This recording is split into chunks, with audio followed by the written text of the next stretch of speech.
The Ghana Empire, properly known as Wagadou, was a West African empire located in the area of present-day southeastern Mauritania and western Mali. Complex societies based on trans-Saharan trade in salt and gold had existed in the region since ancient times, but the introduction of the camel to the Western Sahara in the 3rd century CE opened the way to great changes in the area that became the Ghana Empire. By the time of the Muslim conquest of North Africa in the 7th century, the camel had changed the ancient, more irregular trade routes into a trade network running from Morocco to the Niger River. The Ghana Empire grew rich from this increased trans-Saharan trade in gold and salt, allowing for larger urban centers to develop. The traffic furthermore encouraged territorial expansion to gain control over the different trade routes. When Ghana's ruling dynasty began remains uncertain. It is mentioned for the first time in written records by Muhammad ibn Musa al-Khwarizmi in 830. In the 11th century, the Cordoban scholar al-Bakri traveled to the region and gave a detailed description of the kingdom. As the empire declined, it finally became a vassal of the rising Mali Empire at some point in the 13th century. When, in 1957, the Gold Coast became the first country in sub-Saharan Africa to gain its independence from colonial rule, it renamed itself Ghana in honor of the long Ghana Empire. History. Origin. Theories of foreign state founders. The origins of Ghana have been dominated by disputes between ethnohistoric accounts and archaeological interpretations. The earliest discussions of its origins are found in the Sudanese chronicles of Mahmud Kadi and Abd al-Rahman Asadi. According to Kadi's Tariq al-Fetish, in a section probably composed by the author around 1580, but citing the authority of the chief judge of Messina, Ida al-Messini, who lived somewhat earlier, 20 kings ruled Ghana before the advent of the Prophet, and the empire extended until the century after the Prophet. In addressing the ruler's origin, the Tariq al-Fetish provides 3 different opinions, one that they were Soninke, another that they were Wangara, and another that they were Sanaja Berbers. Al-Kadi favored another interpretation in view of the fact that their genealogies linked them to this group, adding what is certain is that they were not Soninke. While the 16th century versions of genealogies might have linked Ghana to the Sanaja, earlier versions, for example as reported by the 11th century writer al-Idrisi and the 13th century writer Ibn Said, noted that rulers of Ghana in those days traced their descent from the clan of the Prophet Muhammad either through his protector Abi Talib, or through his son-in-law Ali. He says that 22 kings ruled before the Hijra and 22 after. While these early views lead to many exotic interpretations of a foreign origin of Wagadou, these views are generally disregarded by scholars. Lev Zion and Spalding, for example, argue that al-Idrisi's testimony should be looked at very critically due to demonstrably gross miscalculations in geography and historical chronology, while they themselves associate Ghana with the local Soninke. In addition, the archaeologist and historian Raymond Mani argues that al-Kadi's and al-Sadi's view of a foreign origin cannot be regarded as reliable. He argues that the interpretations were based on the later presence of nomadic interlopers on the assumption that they were the historic ruling caste, and that the writers did not adequately consider contemporary accounts such as those of al-Yaqui al-Masudi, Ibn Haqal, al-Buryuni, as well as al-Bakri, all of whom describe the population and rulers of Ghana as Negroes. History of Islam in the Ghana Empire. Modern scholars, particularly African Muslim scholars, have argued about the extent of the Ghana Empire and tenure of its reign.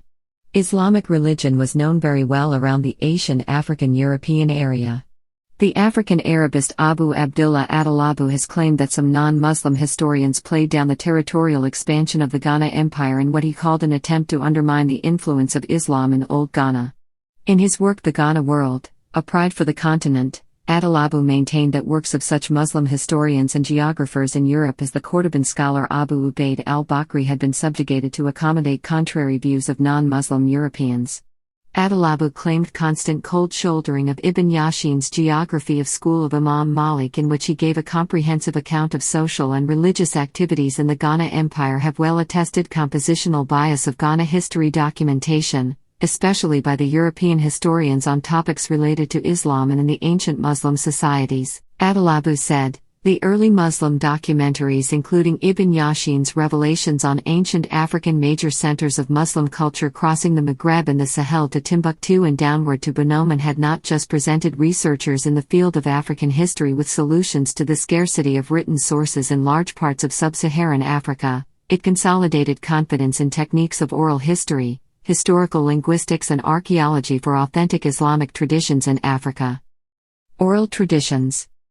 In the late 19th century, as French forces occupied the region in which ancient Ghana lay, colonial officials began collecting traditional accounts, including some manuscripts written in Arabic somewhat earlier in the century.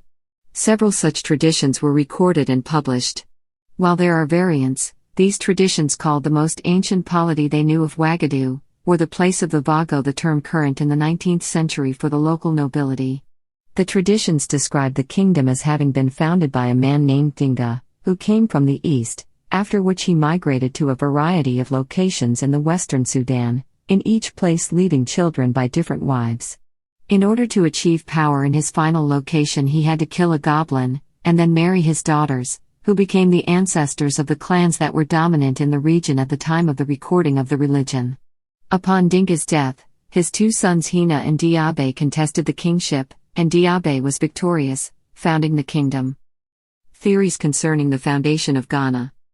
French colonial officials, notably Maurice Delafosse, whose works on West African history has been criticized by scholars such Monteil, Cornebin and others for being unacceptable and too creative to be useful to historians in relation to his falsification of West African genealogies, concluded that Ghana had been founded by the Berbers, a nomadic group originating from the Niger River, from Middle Africa, and linked them to North African and Middle Eastern origins. While Delafosse produced a convoluted theory of an invasion by Judeo-Syrians, which he linked to the Fulbe, others took the tradition at face value and simply accepted that nomads had ruled first. Raymond Mani, synthesizing early archaeology, various traditions, and the Arabic materials in 1961, concluded that foreign trade was vital to the empire's foundation. More recent work, for example by Nehemiah Levzion, in his classic work published in 1973, sought to harmonize archaeology, descriptive geographical sources written between 830 and 1400 CE, the older traditions of the Tarikhs, from the 16th and 17th centuries, and at last the traditions collected by French administrators. Levzion concluded that local developments, stimulated by trade from North Africa, were crucial in the development of the state, and tended to favor the more recently collected traditions over the other traditions in compiling his work. While there has not been much further study of either traditions or documents, archaeologists have added considerable nuance to the ultimate play of forces. Contribution of archaeological research. Archaeological research was slow to enter the picture. While French archaeologists believed they had located the capital, Koumbi Saleh, in the 1920s, when they were located extensive stone ruins in the general area given in most sources for the capital, and others argued that elaborate burials in the Niger Bend area may have been linked to the empire, it was not until 1969, when Patrick Munson excavated at Dartashid in modern-day Mauritania, that the probability of an entirely local origin was raised. The Dartashid site had clearly become a complex culture by 1600 BCE and had architectural and material culture elements that seemed to match the site at Koumbi Saleh. In more recent work in Dartashid, and then in Dar Nema and Dar Walada, it has become more and more clear that as the desert advanced, the Dartashid culture and moved southward into the still well-watered areas of northern Mali. This now seems the likely history of the complex society that can be documented at Koumbi Saleh. Koumbi Saleh. The empire's capital is believed to have been at Koumbi Saleh on the rim of the Sahara Desert. According to the description of the town left by al-Bakri in 1067-1068, the capital actually consisted of two cities 10 kilometers apart, but between these two towns are continuous habitations, so that they might be said to have merged into one. El Gaba. According to al-Bakri, the major part of the city was called El Gaba and was the residence of the king. It was protected by a stone wall and functioned as the royal and spiritual capital of the empire. It contained a sacred grove of trees in which priests lived. It also contained the king's palace, the grandest structure in the city, surrounded by other domed buildings. There was also one mosque for visiting Muslim officials. Muslim district. The name of the other section of the city is not recorded. It was surrounded by wells with fresh water, where vegetables were grown. It was inhabited almost entirely by Muslims, along with 12 mosques, one of which was designated for Friday prayers, and had a full group of scholars, scribes and Islamic jurists. Because the majority of these Muslims were merchants, this part of the city was probably its primary business district. It is likely that these inhabitants were largely black Muslims known as the Wangara and are today known as Fulb/Fulani and Jakank. The separate and autonomous ran towns outside of the main government is a well-known practice used by the Fulb and Jakank Muslims throughout history. Archaeology. A 17th-century chronicle written in Timbuktu, the Tariq al-Fadash, gives the name of the capital as Koumbi. Beginning in the 1920s, French archaeologists began excavating the site of Koumbi Saleh, although there have always been controversies about the location of Ghana's capital and whether Koumbi Saleh is the same town as the one described by al-Bakri. The site was excavated in 1949-50 by Thomasy and Moni and by another French team in 1975-81. However, the remains of Koumbi Saleh are impressive, even if the remains of the royal town, with its large palace and burial mounds, has not been located. Another problem for archaeology is that al-Idrisi, a 12th-century writer, described Ghana's royal city as lying on a riverbank, a river he called the Nile, following the geographic custom of his day of confusing the Niger and Senegal, which do not meet, as forming a single river often called the Nile of the Blacks. Whether al-Idrisi was referring to a new and later capital located elsewhere, or whether there was confusion or corruption in his text is unclear. However, he does state that the royal palace he knew of was built in 510 AH, suggesting that it was a newer town, rebuilt closer to the Niger than Koumbi Saleh. Malinke rule. In his brief overview of Sudanese history, Ibn Khaldun related that the people of Mali outnumbered the peoples of the Sudan in their neighborhood and dominated the whole region. He went on to relate that they vanquished the Susu and acquired all their possessions, both their ancient kingdom and that of Ghana. According to a modern tradition, this resurgence of Mali was led by Sundiata Keita, the founder of Mali and ruler of its core area of Kongaba. Delafosse assigned an arbitrary but widely accepted date of 1230 to the event. This tradition states that Ghana Suma Basis, at the time a vassal of the Soso, rebelled with Kongaba and became part of a loose federation of Mande-speaking states. After Somauro's defeat at the Battle of Kirina in 1235, the new rulers of Koumbi Saleh became permanent allies of the Mali Empire. As Mali became more powerful, Koumbi Saleh's role as an ally declined to that of a submissive state, and it became the client described in al-Umari/al-Dukhali's account of 1340. Downfall. Given the scattered nature of the Arabic sources and the ambiguity of the existing archaeological record, it is difficult to determine when and how Ghana declined and fell. The earliest descriptions of the empire are vague as to its maximum extent, though according to al-Bakri, Ghana had forced Autogost in the desert to accept its rule sometime between 970 and 1054. By al-Bakri's own time, however, it was surrounded by powerful kingdoms, such as Sela. Ghana was combined in the Kingdom of Mali in 1240, marking the end of the Ghana Empire. A tradition in historiography maintains that Ghana fell when it was sacked by the Almoravid movement in 1076–77, although Ghanaians resisted attack for a decade. But this interpretation has been questioned. Conrad and Fisher argued that the notion of any Almoravid military conquest at its core is merely perpetuated folklore, derived from a misinterpretation or naive reliance on Arabic sources. Dirk Lang agrees but argues that this does not preclude Almoravid political agitation, claiming that Ghana's demise owed much to the latter. Cheryl L. Burkhalter was skeptical of Conrad and Fisher's arguments and suggested that there were reasons to believe that there was conflict between the Almoravids and the Empire of Ghana. Furthermore, the archaeology of ancient Ghana simply does not show the signs of rapid change and destruction that would be associated with any Almoravid-era military conquests. While there is no clear-cut account of a sack of Ghana in the contemporary sources, the country certainly did convert to Islam, for al-Idrisi, whose account was written in 1154, has the country fully Muslim by that date. Ibn Khaldun, a 14th-century North African historian who read and cited both al-Bakri and al-Idrisi, does report an ambiguous account of the country's history as related to him. Report Uthman, a faqih of Ghana who took a pilgrimage to Mecca in 1394, that the power of Ghana waned as that of the veiled people grew, through the Almoravid movement. Al-Idrisi's report does not give any reason in particular to cause us to believe that the empire was any smaller or weaker than it had been in the days of al-Bakri, 75 years earlier, and in fact he describes its capital as the greatest of all towns of the Sudan with respect to area, the most populous, and with the most extensive trade. It is clear, however, that Ghana was incorporated into the Mali Empire, according to a detailed account of Al-Omari, written around 1340, but based on testimony given to him by the truthful and trustworthy Sheikh Abu Uthman Sayyid al-Dukalai, a long-term resident. In Al-Omari/al-Dukalai's version, Ghana still retained its functions as a sort of kingdom within the empire, its ruler being the only one allowed to bear the title Malik and who is like a deputy unto him. Economy. Most of the information about the economy of Ghana comes from al-Bakri. Al-Bakri noted that merchants had to pay a 1 gold dinar tax on imports of salt, and 2 on exports of salt. Other products paid fixed dues. Al-Bakri mentioned both copper and other goods. Imports probably included products such as textiles, ornaments and other materials.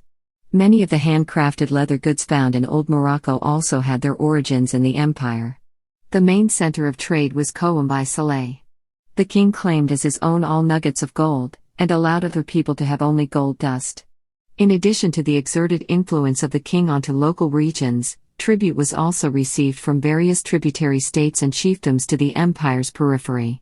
The introduction of the camel played a key role in Sonink's success as well, allowing products and goods to be transported much more efficiently across the Sahara. These contributing factors all helped the empire remain powerful for some time, providing a rich and stable economy that was to last over several centuries. The empire was also known to be a major education hub. Government. Much testimony on ancient Ghana depended on how well disposed the king was to foreign travelers, from which the majority of information on the empire comes. Islamic writers often commented on the social-political stability of the empire based on the seemingly just actions and grandeur of the king. A Moorish nobleman living in Spain by the name of al-Bakri questioned merchants who visited the empire in the 11th century and wrote of the king. He sits in audience or to hear grievances against officials in a domed pavilion around which stand 10 horses covered with gold-embroidered materials. Behind the king stand 10 pages holding shields and swords decorated with gold, and on his right are the sons of the kings of his country wearing splendid garments and their hair plaited with gold. The governor of the city sits on the ground before the king and around him are ministers seated likewise. At the door of the pavilion are dogs of excellent pedigree that hardly ever leave the place where the king is, guarding him. Around their necks they wear collars of gold and silver studded with a number of balls of the same metals. Ghana appears to have had a central core region and was surrounded by vassal states. One of the earliest sources to describe Ghana, Al-Yaqbi, writing in 889-90 says that under his authority are a number of kings which included Sama and Am and so extended at least to the Niger Valley. These kings were presumably the rulers of the territorial units often called Kafu and Mandinka. The Arabic sources, the only ones to give us any information, are sufficiently vague as to how the country was governed, that we can say very little. Al-Bakri, far and away the most detailed one, does mention that the king had officials who surrounded his throne when he gave justice, and these included the sons of the kings of his country, which we must assume are the same kings that Al-Yaqbi mentioned in his account of nearly 200 years earlier.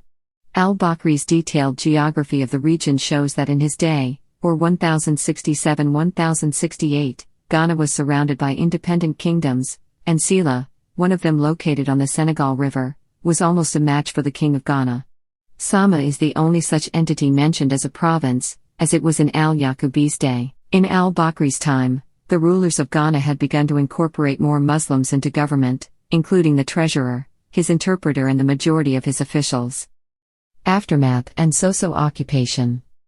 According to Ibn Khaldun, following Ghana's conversion, the authority of the rulers of Ghana dwindled away and they were overcome by the Soso, who subjugated and subdued them.